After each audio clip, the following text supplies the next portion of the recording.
three of you. We have three, so.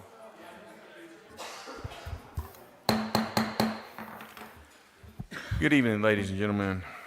Welcome tonight. We will go ahead and call the Tuesday, December 10th finance meeting to order at this time. Well, where's Miss Skelton? Okay, she needs. We need our recorder. I can't call this to order yet. Where's she at? She was here. Let me see. Making some copies.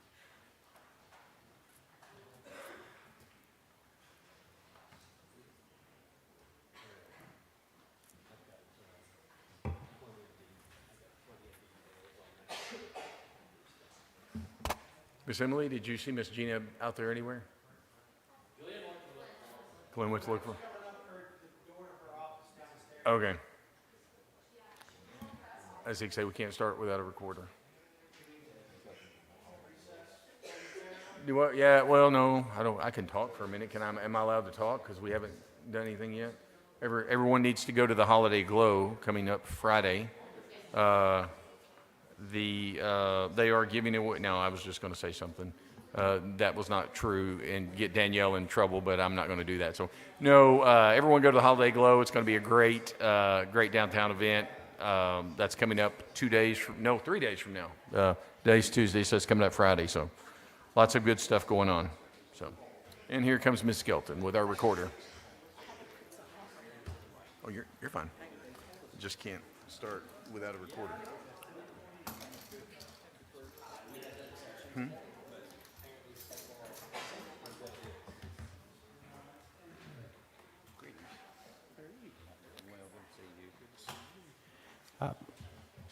You want me to use my phone? Mayor, before we get started, I wanted to bring something to the council and the committee. I've been contacted by some people in the community, and they say that when we do not use our microphones, it is impossible to hear us. Right. And so I said that I would relay that message to the council and ask everyone to make sure that they use their microphones when they're speaking. Thank you, Mr. Keller. All right, so we do have a recorder going now, and we are in order. I will now yield the floor to Chairman Westcott. Thank you, Mayor. Welcome, everyone. Good evening. A few things on our agenda this evening. Item number 1 is consideration of a resolution that would authorize the finance director to open a new bank account that would be used for Fund 32 state turnback projects. And I move that we forward item number 1 to the full council with a recommendation of approval. Second. Second by Mr. Keller. Is there any discussion from the committee? Hearing none. All those in favor say aye. Aye. Those opposed? Motion carries. Item number 2 is consideration of a resolution that would authorize the mayor and city clerk treasurer to execute an agreement with the Boys and Girls Club of the River Valley Incorporated, doing business as the L.V. Williamson Boys and Girls Club, for services for calendar year 2025 and for other purposes. What is the will of the Finance Committee on item number 2? I move that we forward item number 2 to the full council with a recommendation of approval. Is there a second to that? I'll second that, but I got a question. Okay. Time for discussion. Is it the same agreement as last year? Has anything changed? Have we updated it with the volleyball and all the other things in it? Volleyball has been added, yes, sir, my understanding. But other than that, I don't think there has been any changes other than the, yes, ma'am? If you would state your name at the podium, Ms. Gibbons. Hello, everybody. I'm Misty Givens. I'm the CEO of the Boys and Girls Club. All the amendments were made to last year's contract to include volleyball, so there's no changes requested this year, and the amount remains the same. And thank you for stepping up there. I do have a question for you. Non-consumable items that we purchase or reimburse the Boys and Girls Club for, what happens to those? Specifically, in approvals passed, there was a storage shed that was purchased by the city, popcorn machine purchased by the city, various pieces of equipment purchased by the city, hard goods, non-consumable items. Should the day come when the relationship between the Boys and Girls Club and the city of Russellville has been modified or God forbid, severed, what happens to those items? Well, we have all of those items still being used that we've purchased. I don't know what our contract says would happen to those items if our contract was no longer in effect.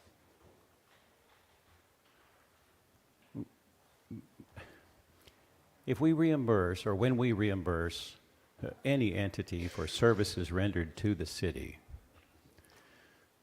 the non-consumable items, in this case such as the storage shed, would it not seem right and just that those things would remain property of the city of Russellville, the hard goods? I don't know what the practice is for that. I can't answer that question for you.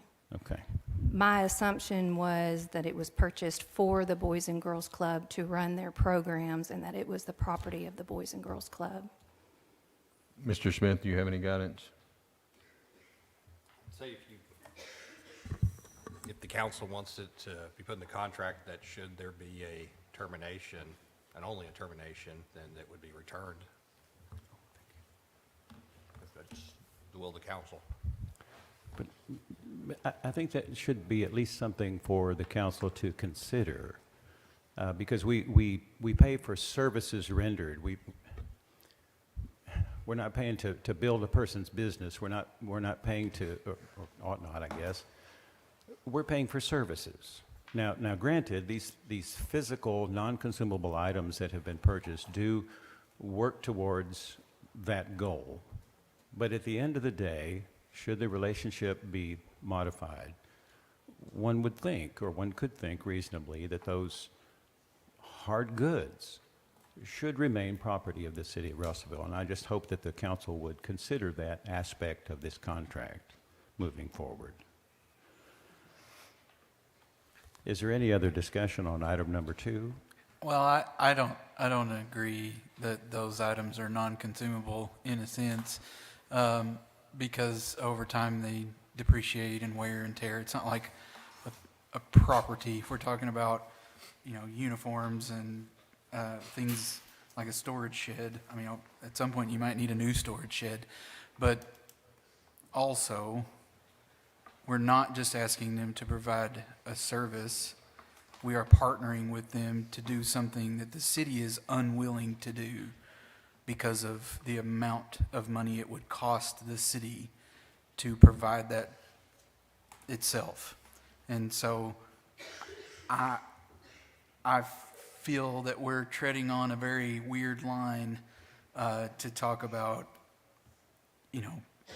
asking for things back that we have given that fund that money for that year for that project, and then I'm not really interested in taking storage sheds back, or if we're talking about a big $5 million property, that's different, but a $50,000 storage shed is It was 10. yeah, whatever. I Would don't be know. a nice shed.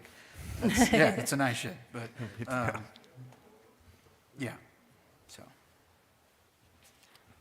Again, something to consider, and it may be that in the lifespan of our tenure up here on this council that none of us may have to deal with it, but future councils may, and remember that you heard it here first, that's all. Is there any other discussion on item number 2? Hearing none, all those in favor say aye. Aye. Those opposed, motion carries. Thank you. Thank you. Thank you, Ms. Gibbons. Item number 3 is consideration of a resolution for the mayor and city clerk treasurer to enter into a professional services agreement with the design consultant for the South Tampa Avenue and South Utica drainage system improvements, sponsored by Public Works. I move that we forward item number 3 to the full council with a recommendation of approval. Second. Second. Is any discussion on item number 3? Hearing none, all those in favor say aye. Aye. Those opposed, motion carries. Items number 4, 5, and 6 combined. Item number 4 is consideration of a resolution that would provide for the adoption of the general fund revenues and expenditures budget for the city of Russellville, Arkansas for the 12 months beginning January 1, 2025 and ending December 31, 2025, appropriating additional money for city attorney line items, staff salaries, and for other purposes. Number 5, likewise, is consideration of a resolution that would provide for the adoption of the street funds revenues and expenditures budget for the city of Russellville, Arkansas for the 12 months beginning January 1, 2025 and ending December 31, 2025, appropriating money for each item of expenditure therein provided for and for other purposes. And item number 6, consideration of a resolution that would provide for the adoption of the special funds revenues and expenditures budgets for the city of Russellville, Arkansas for the 12 months beginning January 1, 2025 and ending December 31, 2025, appropriating money for each item of expenditure therein provided for and for other purposes. I move that we forward items number 4, 5, and 6 to the full council with a recommendation of approval. Second. Second by Mr. Keller. Any discussion on 4, 5, and 6? Hearing none, all those in favor say aye. Aye. Those opposed, motion carries. Item number 7 is a line item transfer request in accordance with ordinance number 1783 in the amount of $2,068.13.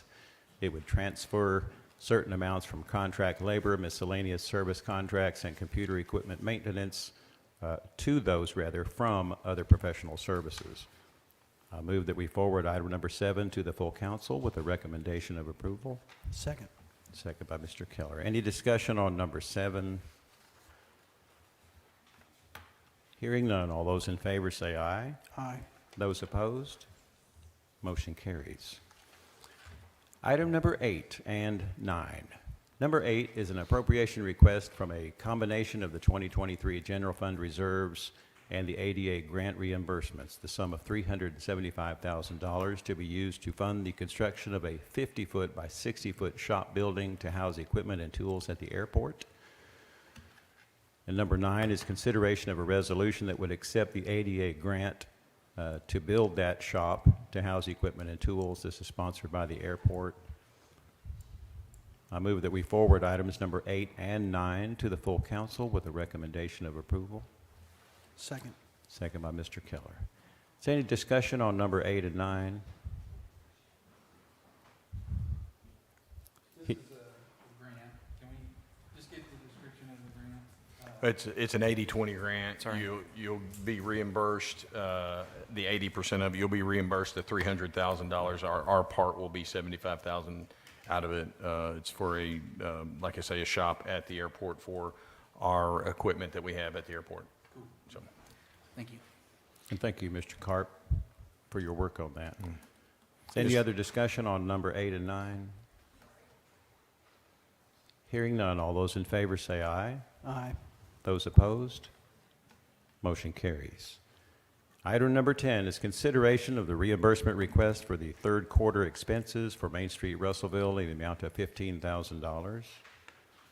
What is the will of the Finance Committee on item number 10? Mr. Chairman, I move that we forward item number 10 to the full council with a recommendation of approval. Second. Second.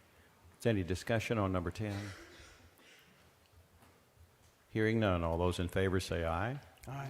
Those opposed, motion carries.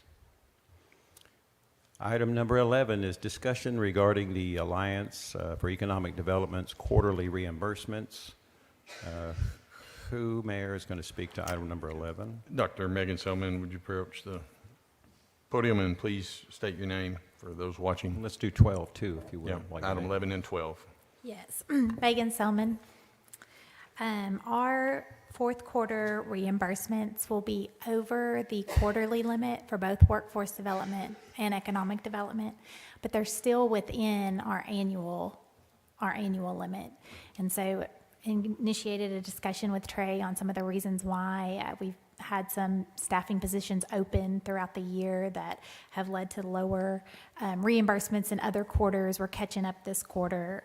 We've had some events that used to happen in a certain quarter, and now they're happening in a different quarter. So we've been a little light in previous quarters, and then our fourth quarter expenses for both they won't exceed the annual cap, but they will exceed the quarter cap. So I believe I need to ask for an amendment to approve that quarterly exceeding the quarter cap, but we're within our annual contract and annual numbers.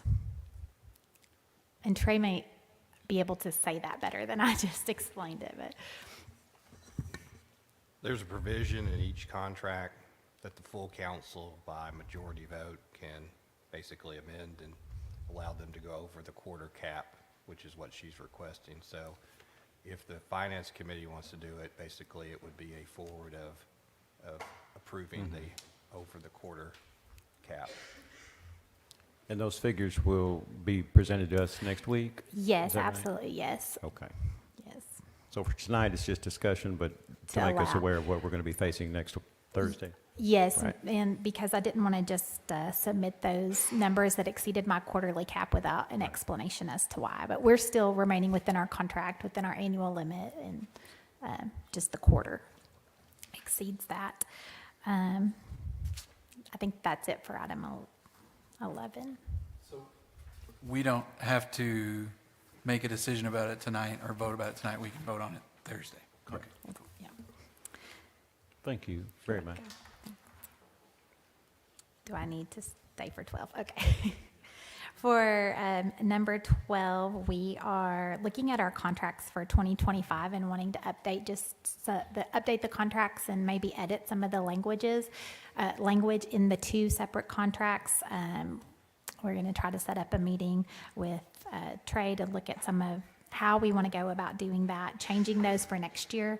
And just an example is some of the incentives that we're supposed to be offering businesses are stated specifically in our contract, and maybe they don't exist anymore, like under Hutchison era, those tax incentives programs were discontinued, and now there are different ones with different names. And so just cleaning up, some little discrepancies here and there, looking at what the best way is to edit the contract. So I just wanted to mention that our contracts have not been solidified yet, and we're going to meet and have that done hopefully by the end of the year.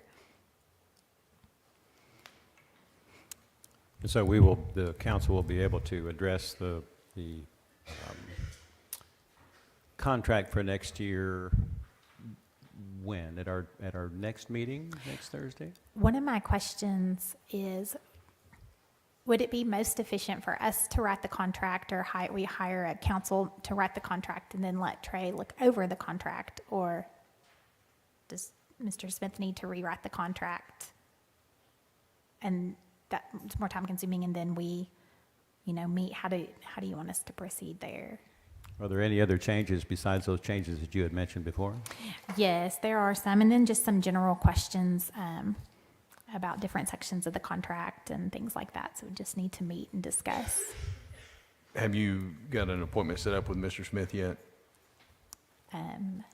Okay, so we need to try to get an appointment set up as quick as we can that will accommodate our schedules. Right. I've also invited our finance director to be present at the meeting, and she's had a lot to do, but she's in the process of reading the current ones, and so I was giving her some time so Okay. that I could catch her up to full speed and then have that meeting.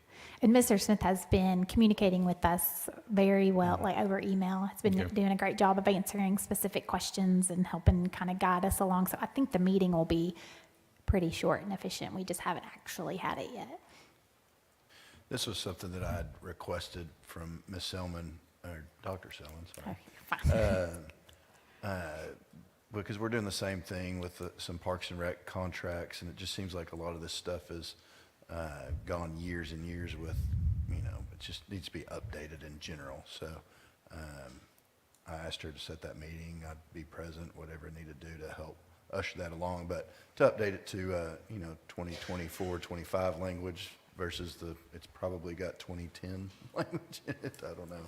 So That was my request.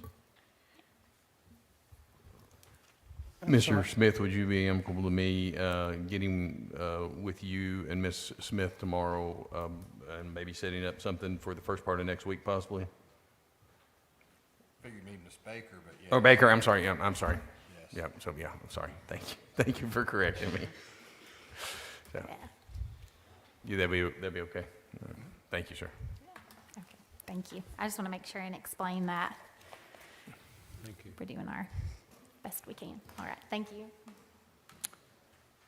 Item number 13 is discussion regarding city payments to APERS for the A&P director and employees, sponsored by Councilmember Paul Gray, and to him I will yield the floor.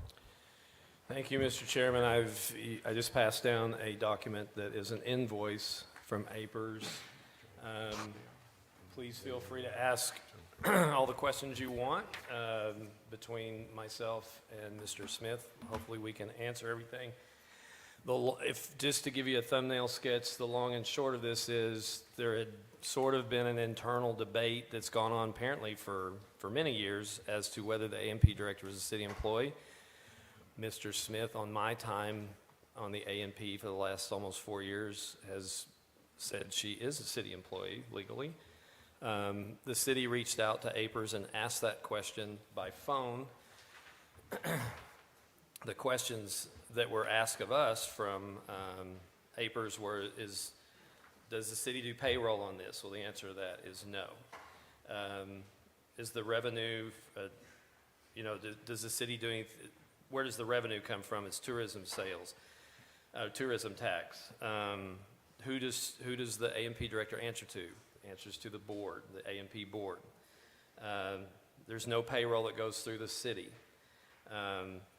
So APERS answered in an email in 2023, I believe in June, that said, if they're not on the payroll, then they're not in APERS. After contacting Representative Duffield, he got me in contact with the director of APERS, and we had a phone call, and the invoice you see in front of us was the results of all of this. So the bottom line is the city is on the hook for these monies. APERS does not call the penalties you see there that are basically 6 figures, not penalties, they're interest. She quickly corrected me on the phone that this is interest, not penalties. And I said, could we get out from underneath the penalties? Bottom line is A&P did not try to do anything wrong. The city did not try to do anything wrong. We asked for clarification. We got an email clarification. APERS is of the position that although they're not allying fault to us, but they're still saying this is a city employee and here's what you owe. Now, there's a little bit of good news in there because, well, the email I got from APERS was cited chapter and verse when the city, 1984, we elected to participate in the APERS. 2000, we created an ordinance for advertising and promotion. 2006, the executive director, current one, was hired. But it was not until 2011 until the A&P started paying her retirement funds, which she has put into a private account, which the good news out of this is that APERS is able to take her retirement account, IRA or annuity, whatever it is, and move it over to APERS without any tax penalties or anything like that. So that's good news. So the number you see there will go down by somewhere around, Trey, help me on this one, somewhere around between 35 to 60,000, something like that. What do you? On her, the employee. No, I think I think we're going to be on the hook for somewhere around $100,000 per our meeting today. If all that comes through from Christie. 'Cause I'm Yes. still not clear on how much. I mean, I got 2 numbers that were quoted in our meeting today. You had a but 90-something some of that thousand and a is 30,000. What the city, what A&P paid, and that will and come over. all that's going to come over both Yeah. her contributions. Yeah, I and believe what that will come A&P over from my understanding. Okay. I honestly feel like we're going to be somewhere on this invoice. We'll be somewhere around the 100,000. Now we do have 4 employees that have worked Right. That was- previously for A&P, and we're going to have to enter in their information and catch that up. So One of them probably did not meet the requirements. You have to work 80 hours a month to qualify for APRS, and some of those are not going to qualify. But 3 of them, it looks like will, and the bill won't be anything like what you're No. looking at, but there will be other money that has to be taken care of with APRS, so. at this time, we have an email into APRS discussing with them. Hopefully, Ms. Baker and I will hear back tomorrow, and we've requested a payment plan for the She city. did, the director of APRS did say, we can come up with a plan. She asked me how long. I said, well, I got to take this to the council and the mayor. I mean, I would hope for a year or two. We've requested a 24-month payment plan with quarterly installments. It's what we have requested. What we will get is, So everyone turn your microphones now on and ask questions. Trey, do you have anything to add to that? Okay. Not, no. I was just going to say, you might tell people what APRS is. Is the Arkansas Public Employees Retirement System. And this has been a question that's been out there for a while since I've been on, because everything from just like paying a stipend, the city gets a stipend for something, the city employee gets a stipend, then we would turn around and mirror that on the A&P and pay her that too. And so it started the whole conversation with me, at least internally, and I asked a couple times, and Trey would always say she is a city employee, in my opinion. Is that if it quacks like a duck and walks like a duck, then it's probably a city employee, but we could never get, you see what I did there? I'm sure Yeah. Christy would appreciate that. Yeah, anyway, this, when this came to a head, and then we got this bill, it was a little eye-popping bill there, so. Do we have any other city employees that aren't city employees or that are city employees that have been working for us for the last 20 years that haven't had any APRS paid to their account? I don't know that. I'm just, A&P is my liaison position, and so I know about that one. No, Steve Mallett.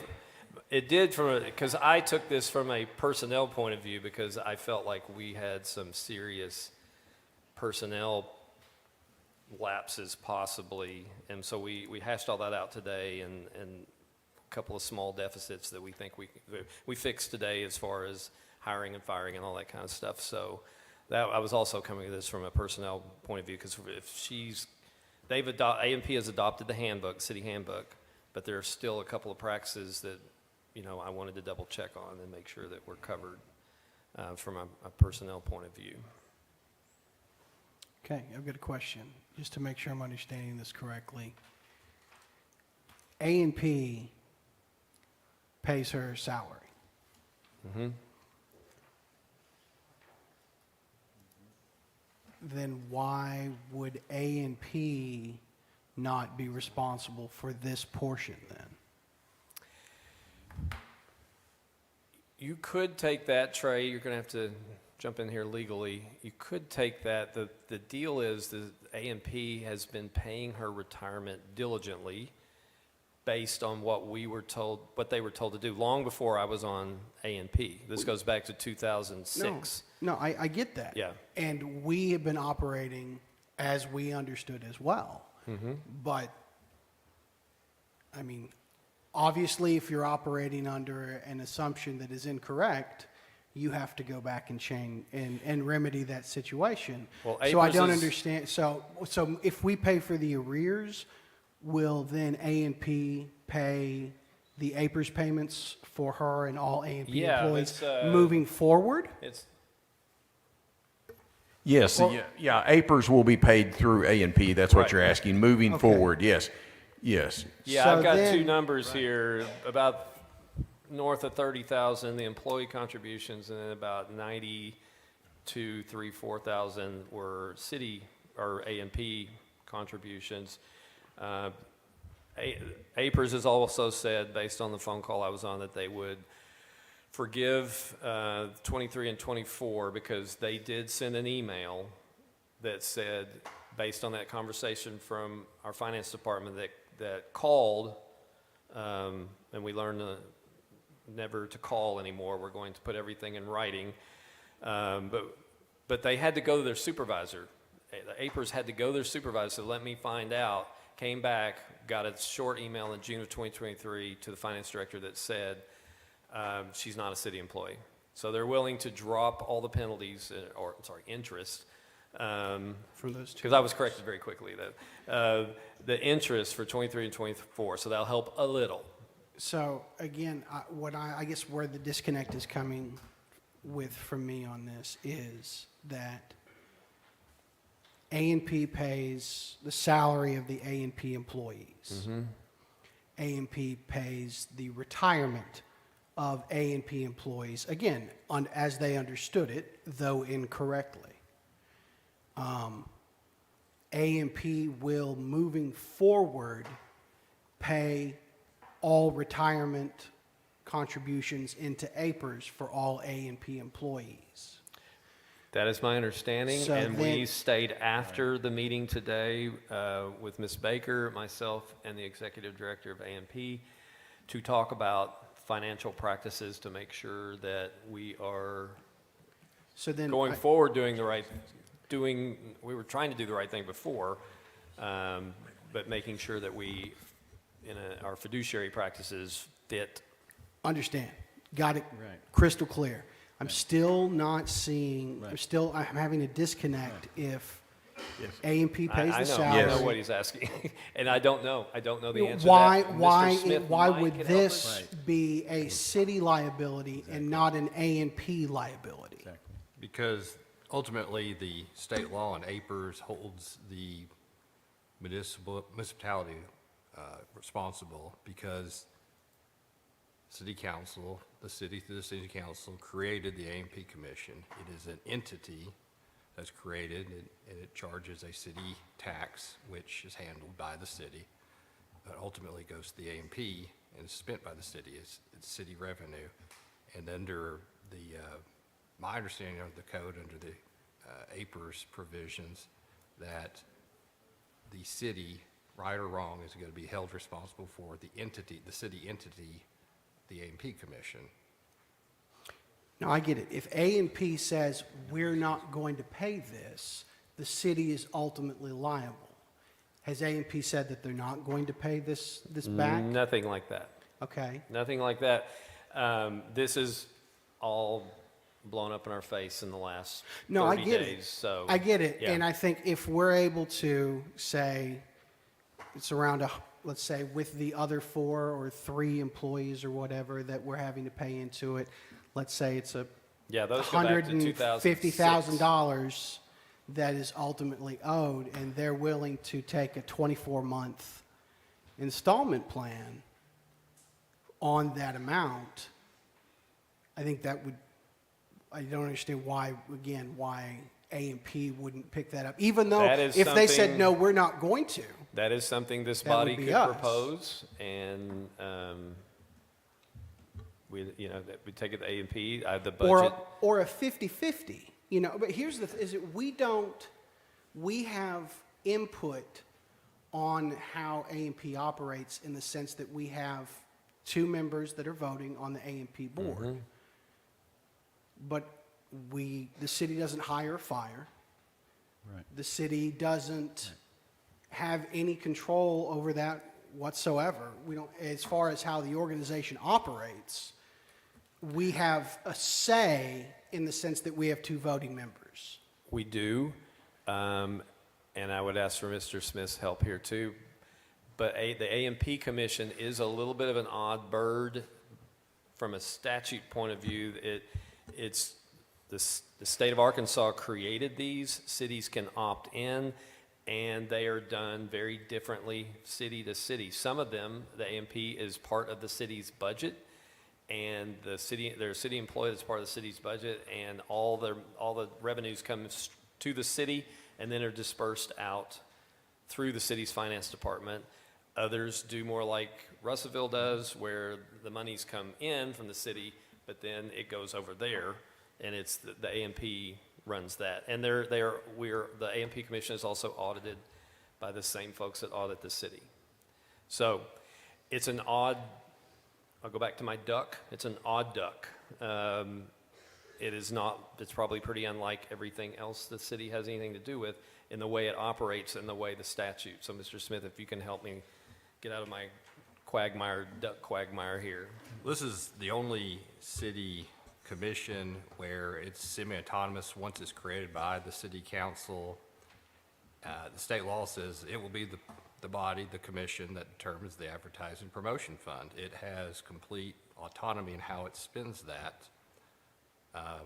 City council cannot come in. All they can do is dissolve it.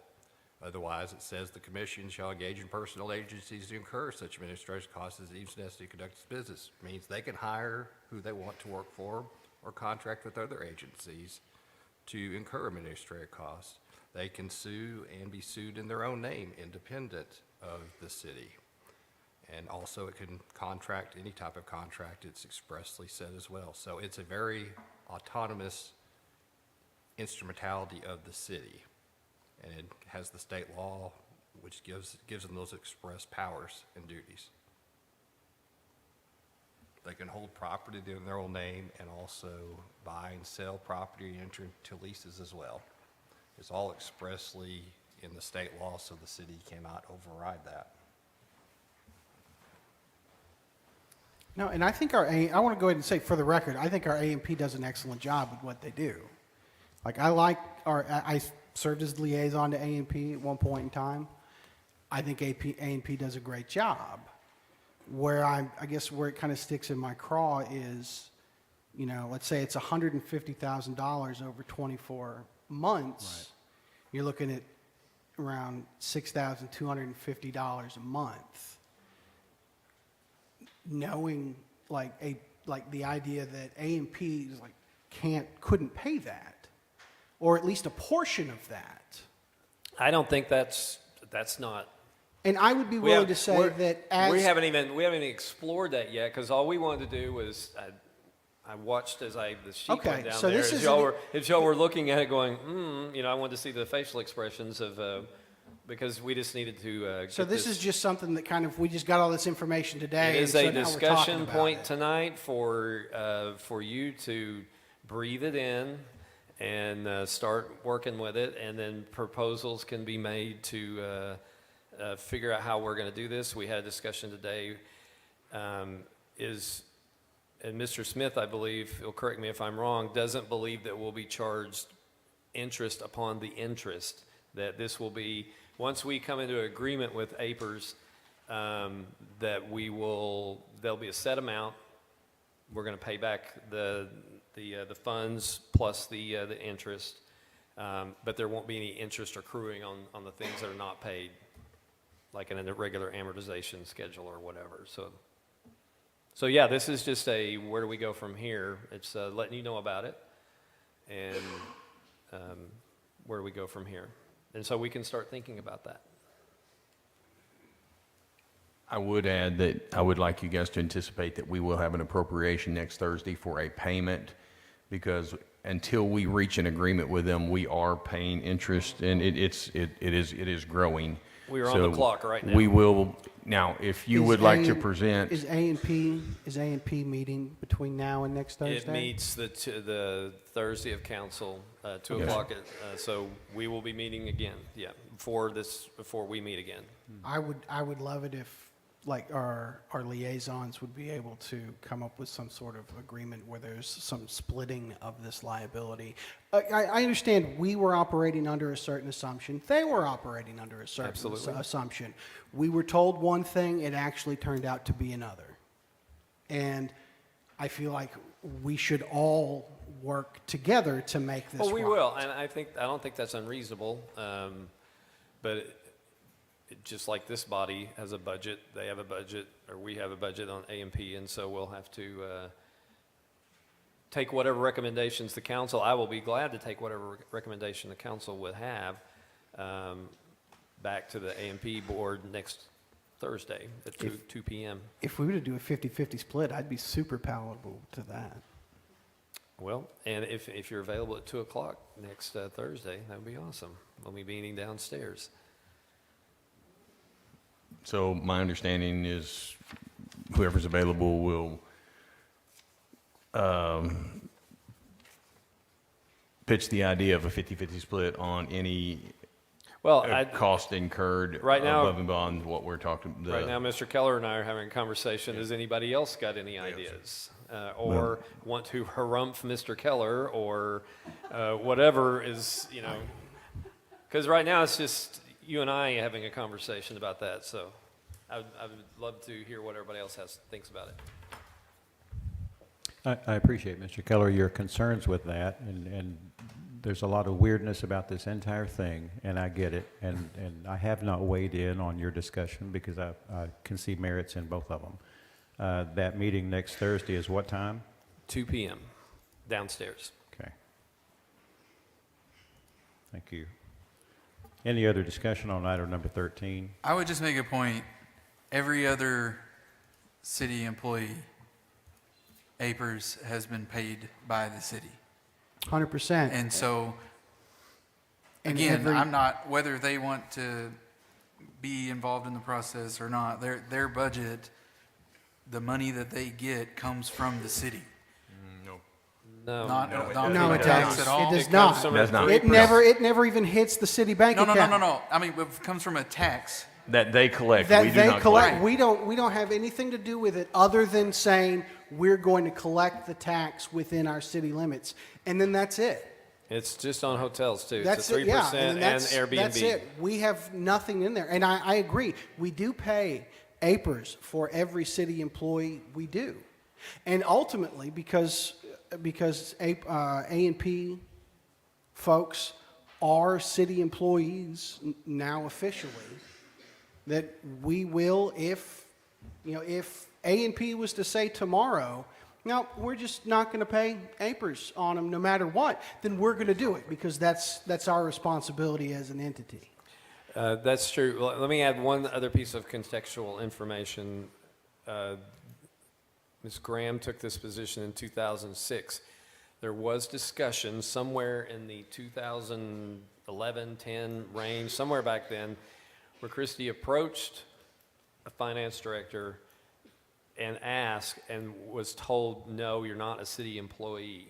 I don't know if phone calls were made to APERS, but this is not 2023 was not the first time this was at least bounced around. So this has been it's been a decade or more, it's more than a decade of saying, no, you're not, no, you're not, no, you're not.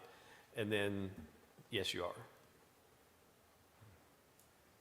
And we are unable to get a second opinion about whether we're obligated to do this or not. I know you spoke with somebody today, I assume, over the phone?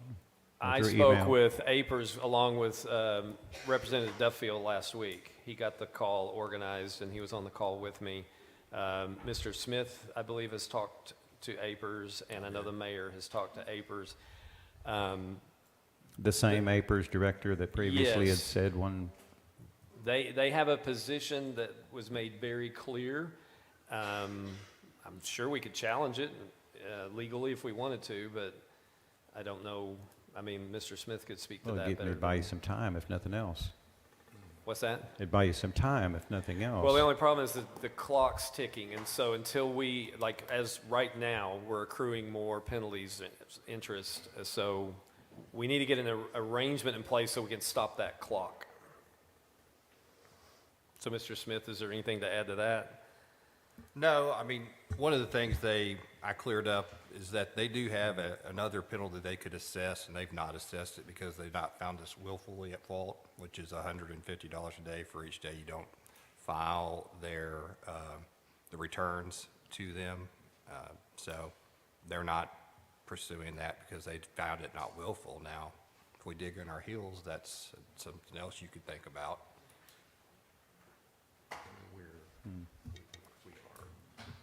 And then Maybe even another thing we could think about is let's get this arrangement made, pay it, and then we can make an arrangement with A&P to talk about some sort of 50-50 share or whatever, I'm open to that, and I think the A&P Commission would probably be open to that too, but we would need some sort of proposal from this body to do that. Okay, so I just want to make sure A&P moving forward is going to be paying the APERS contributions. Yes. Yes, as soon as we Okay. meet again, Yeah. this is Understand, all. understand. So, Then our last meeting, we knew this was coming. We had a discussion in there that we got to figure out what to do. And it was just a general discussion like this one at the last meeting, because we didn't have this bill. We didn't have a final ruling. We had not reached out to Senator Davis or Representative Duffield. So that's what the last 3 weeks has been, and with a holiday in there too, so. would it be prudent, Mr. Smith, would it be prudent to, or possible for us to make a motion to make a settlement with with APERS tonight so that we can stop the interest? And then, because we're going to have to pay it regardless.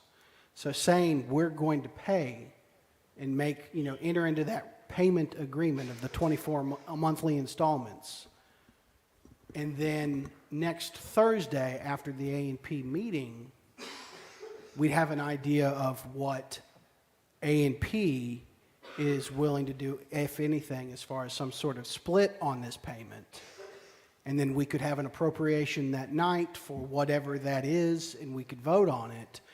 But regardless, we're going to have to pay this. So if we made a motion tonight and then tomorrow you guys were able to enter into an agreement, that stops the interest. Am I wrong in my thinking on that? Now, the city's on the hook because the way the state law is, it's the participating public employer, and the city's the participating public employer for the retirement system, not APERS. So that's where you're on the hook. And the other thing is, if we don't get something in place and they get tired of us, they have the ability to reach in and grab any fund destined to the city at the state level to do this, and they can do it all in one fell swoop. So again, they can capture a turn back. So if Funds are we, not, We so- know we If can't we- we can't pass anything tonight because we're in an agenda. This is not a votable meeting. We don't have we'd have to go. no, we're not in agenda prep. We're in the we are in finance finance, but We have no figures. We have no figures Yeah. to go by. or, yeah. or- So the goal or an is appropriation request in Thursday. The front of reason we us. brought this is to bring this to your attention. Thursday, my goal is to bring an appropriation to you, and we can have that conversation. Hopefully tomorrow they're going to come back. He or she, whoever's going to come back, will tell us, okay, 24 months is good, or we're going to need 12 or 18, whatever. We're going to be able to say, okay, we're going to have this long to pay this off. This is the appropriation that I'm going to bring. And hopefully, just by saying, okay, we're good to enter into this agreement, and we will have that vote on Thursday, maybe we can reach the goal that you're talking about, because you're trying to stop the bleeding right now. Yeah, that's what that's I'm your try- goal. Because And ultimately, hopefully we'll be able to do ultimately that. we're going to have to pay it, whether or not they say it's $100,000 or $150,000 or $10 or whatever. We're going to have to pay it. So, like, the sooner we enter that agreement, the sooner we stop the bleeding with the interest. And hopefully we'll be able to do that tomorrow with communication that we can have, and then we can have an actual appropriation for you on Thursday, and then Ms. Baker can issue a check and get it to them as quickly as possible after we pass an appropriation next week. I will add one thing, that we can take care of that part for the executive director between now and then. We may not be able to, we're in research mode on the 4 former employees that we know of. Now, that will be much smaller amounts, but there could be a trickle effect that by January, we find these old employees, did they work? Because she's going to have to go comb through written records and digital records to find out, because these go way back to 2006. So I just want everybody to know that we might have to, you have another agenda item in January. You say, well, I thought we took care of this. Well, we may have those 3 employees. We may not have final numbers on them for another month or so until we can figure all this out. But this would just be for salaried employees. This is the not big like enchilada. contract labor. Yeah, the others will not be even close to this kind of money. But we discussed that today. It's going to take some digging to find out who worked 80 hours a month, who met those thresholds. So I'm just warning everyone that, so you don't shoot me when this comes back again a month from now, like it probably will.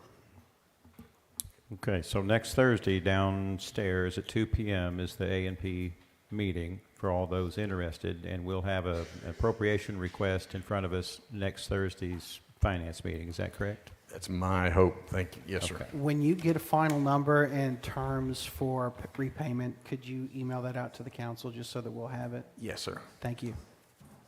Is there any other discussion or comments on number 13?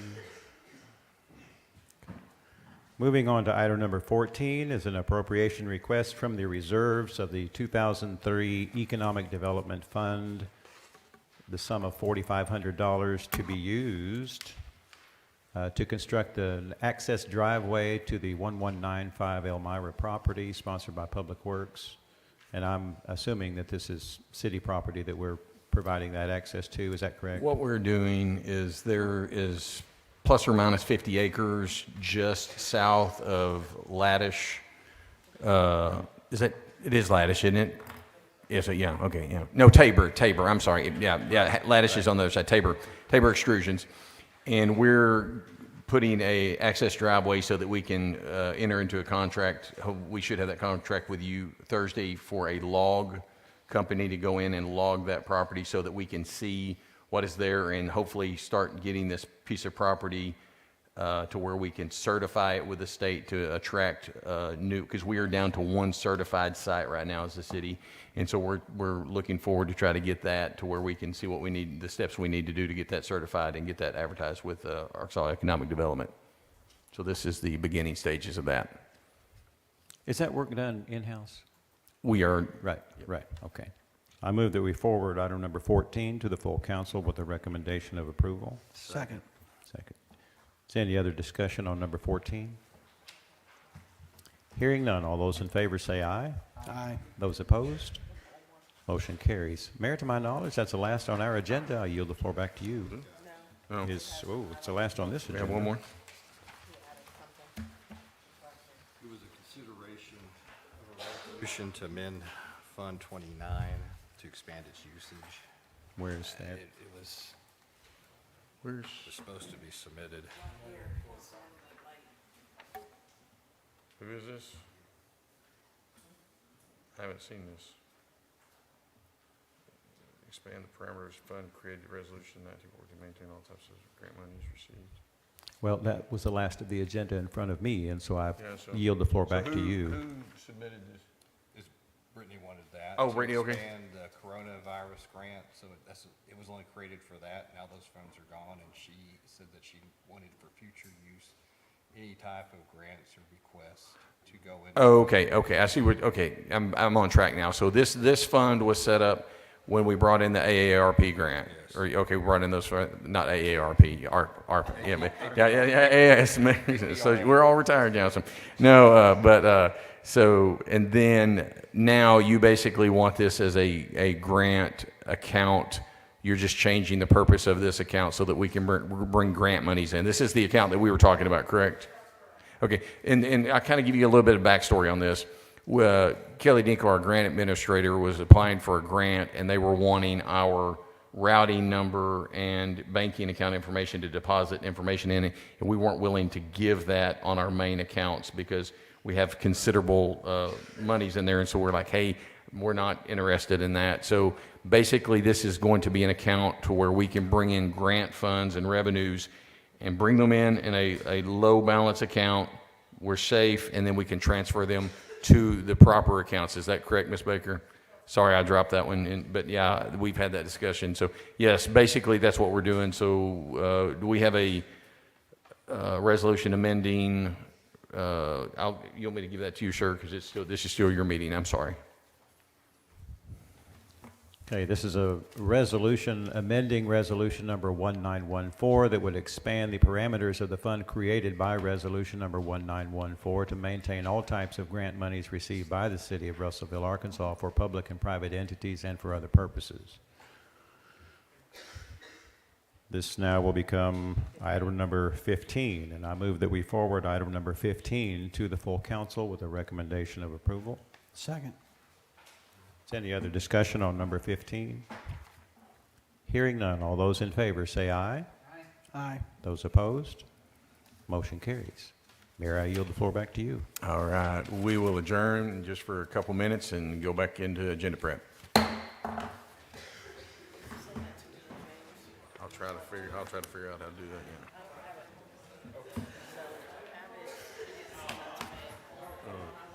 yeah. Okay.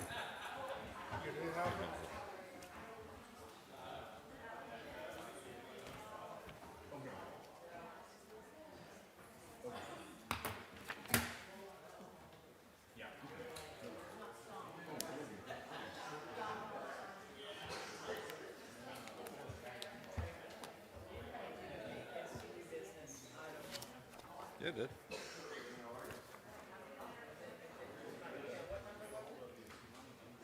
New business one?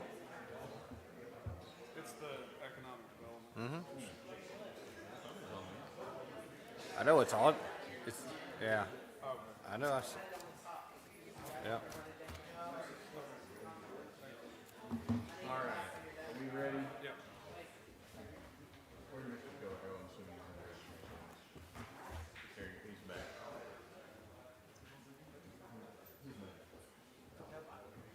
Who's back? Gina. Who's back? No, I said he's back. I said he's back. Yeah, Mr. Kelly's back.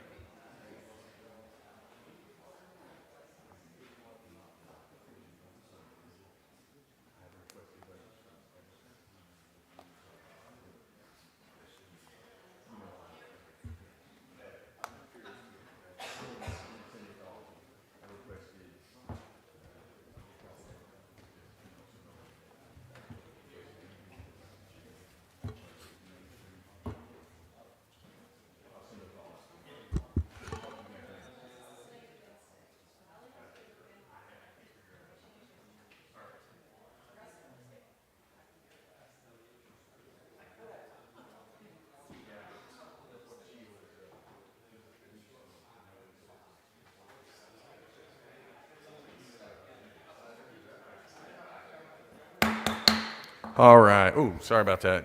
All right, we'll get started back here.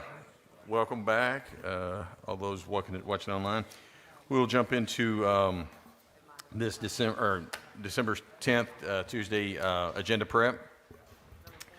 So, Kenneth, you got 2 minutes, 2 seconds. I actually got 2 seconds because we went long in that last one. So, no, I'm just kidding. Just kidding. State your name and rank Kenneth- and serial number and Kenneth title. Duval, Public Works Director. So the project going on, the drainage project going on out on North Highway 7 at the Baptist Church, going very well, getting close to completion. The striping contract for this year is complete, and we will be having a pre-construction meeting the 19th for the sidewalks on East Main Street. That's all I have. Awesome. Good On stuff that going one- on. On that one north of the city, is that going to alleviate some of the issues in that neighborhood? Or is it No. not? Okay, that's what I was The afraid whole of. goal of this is we had a church that was actually getting water inside their building, so yeah. I drive out that way all the time, and so Yeah. I've seen what you're doing, but, Nothing to do with that. okay. Yeah. That's what I was afraid of. Any Okay. update on my pressure washers? We got some information. I probably need to visit with the mayor. So- And we're working on it, Yeah, so- Chris. And what's the other one, Chris? You always ask? The fence? Oh, no, nothing. That Yeah, no, that no. is another one. Well, nothing. me and Chris has already talked about it a Nothing. little bit. Okay. But moving on. Okay. Moving on. In the mayor's report, we're going to have, we will have Jared Wood's nomination for city court board position. And then also, not on your agenda, we will have a couple of appointments for the Oakland Cemetery Commission. Stephen Muha, or M-U-H-A, I apologize if you're watching, sir. And then a Kathy Lumpkin. These have been submitted. I will mention that all of the commission appointments have been publicly advertised, and so we are giving access to everyone to turn in applications. Okay, so we will be cruising on down here to item 1 is a consideration of an ordinance approving the private club permit for Ridgewood Brothers Barbecue. That's going to be the second and final reading on that. Item 2 will be the consideration of the private club permit for the Cersei Club, which we also know as La Huerta on East Main. That will be the second and final reading. Then we'll go into consideration of an ordinance adopting a physicals affair code by codifying, which are you asking about? La Huerta or what? It's on here, I think. What are we doing? He wants to where the location is. On It's on Main. Main Street. It's on Main Street across from Brangus. Yeah, it's on Main Street. It's one. It kind of throws you off when it says La Huerta of Russellville number 2 because it was the original, and so it kind of throws me off. But item 3 is consideration of an ordinance adopting a physical affairs code for codifying existing city ordinances, and this is second of 3 readings. Moving on to unfinished old business, this is the ordinance providing for the levy of a replacement 1% sales tax, and this is the third and final reading on this. Second is also item 2 is also the consideration ordinance calling for a special election in the city of Russellville for the levying of a replacement 1-cent sales tax. This is also going to be the third and final reading.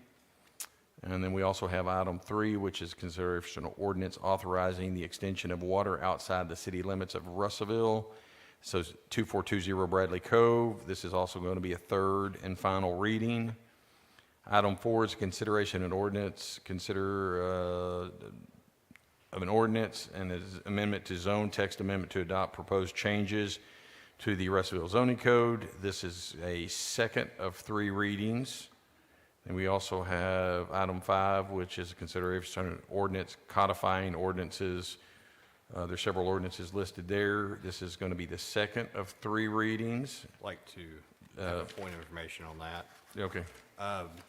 Apparently 2407, which was the street name ordinance, was put into the zoning code, so I will strike that out, but there's still stuff to look Okay, for that. so we will strike out 2407 in this item 5 because it's in the zoning code, but the rest of them will stay? Yes. Okay, thank you, sir. We have to start over? Technically, yeah. Okay. So maybe we could do 1 of 2 then instead of second of 3, so yeah. Okay, but it is codifying ordinances, so it's not like there's not a huge rush there, I don't think. Well, it could do, if it reverted to it first, you could do 1 of 2, yeah, because you've already seen it. Item 6 is going to be consideration of an ordinance codifying ordinance number 2404, which this will be a second of 3 readings. So, moving on to new business, where am I at? Making sure. We have a consideration of resolution declaring the city of Russellville's commitment to increasing economic growth and equity for all working families. This is sponsored by Councilmember Seth Bradley. Mr. Mayor, the resolution brought to the council's attention is essentially a public policy statement by the city that says that all city plans and policies moving forward will be done with the interest of benefiting working individuals and their families in our community. It also serves to declare that we as a community are open for business, that we prioritize economic opportunity, and that everyone that seeks opportunities, that wants to come here, raise a family, to make their life here, should come here. In many respects, the resolution just clarifies some things that we already do. So if you look at this resolution, there's some stuff on here that's listed, many of which we already do. We're not reinventing the wheel here. The important takeaway is that we're making a declaration of the city's commitment to serving the interests of working people and their families. And I would look at it as a public policy guidepost whenever we're executing pilot agreements or discussing infrastructure or investing in anything relating to beautification of downtown, really anything, we should look at it from the vantage point of how is this going to grow our community economically and make us more competitive. So that's what this is. We're not changing anything fundamentally on existing policy, but I think it's beneficial for this council and for future councils to look back at something and be able to say, okay, are we meeting this goal? Are we asking these questions? Are we asking the question, are we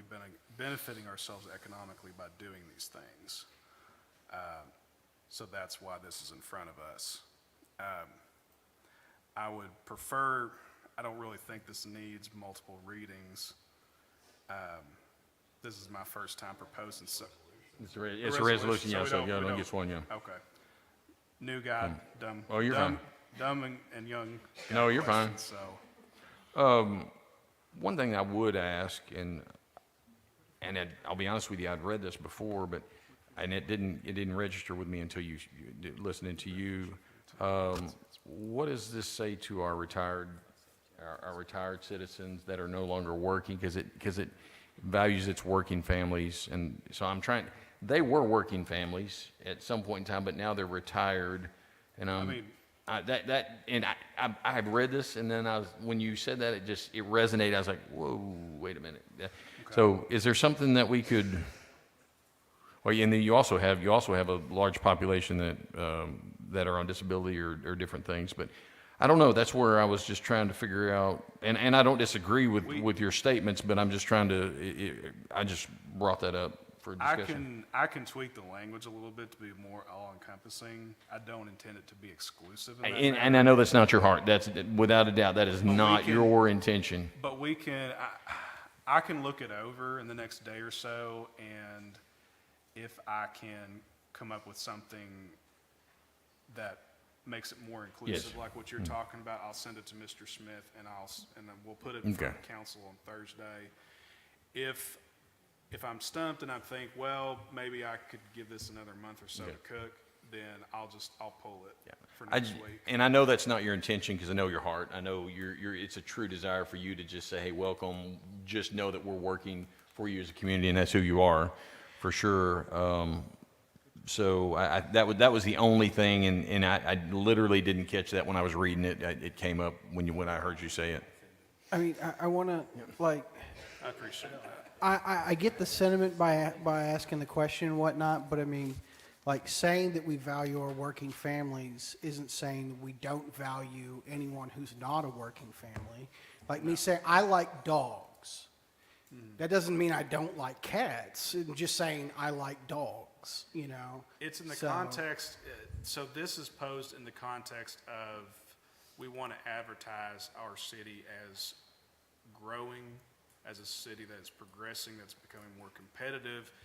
We don't, if I tried to pass a resolution that said everybody move to Russellville, I don't know if that would be quite as effective as saying everybody that wants to make a living for themselves, that wants to contribute, come to Russellville. I feel like that's a little more effective than saying everybody on the planet come to Russellville. So I'll work on the language a little bit to address what you guys are talking about, and I'll send it to the council as soon as I can. But just know that the goal here is to send the message to people that may be living close by but not in Russellville. Maybe they live in Conway, maybe they live in Benton, maybe they live in Hot Springs. They want to move, they want to relocate.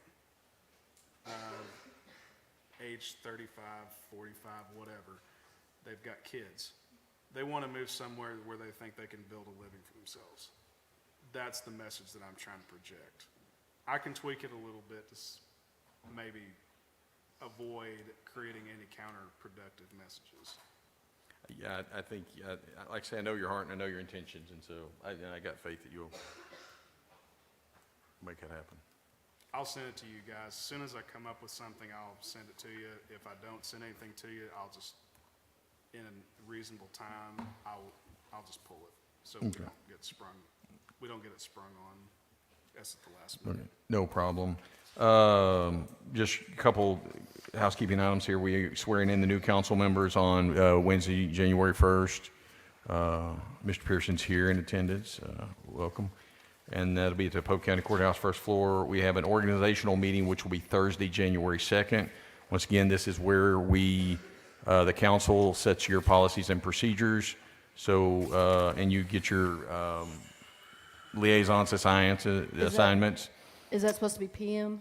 No, we are doing 5:30 a.m. 5:30 a.m. 5:30 a.m. No, it's 5:30 p.m. So, and everybody notices that. And yeah, we were up here last year. And agenda prep and finance are on January 14th. And then the council meeting has been moved correctly. Or it was moved to the 23rd. And we will determine at that organizational meeting which one of the council will preside over that, because I will be out of town at that point in time. So one of the council will be presiding over that meeting.